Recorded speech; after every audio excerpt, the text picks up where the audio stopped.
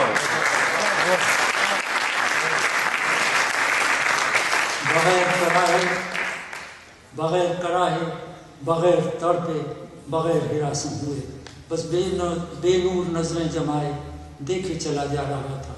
باری باری سب نے اسے چمکارا، سر پر ہاتھ رکھتے ہی وہ آنکھیں جھکا لیتا تھا اور یہ یاد کر کے سب کی آنکھیں بھر آئیں کہ اس کی زندگی میں آج پہلا موقع تھا کہ سر پر ہاتھ پھرواتے وقت وہ جواباً اپنی ریشم سی ملائم دم نہیں ہلا سکتا تھا۔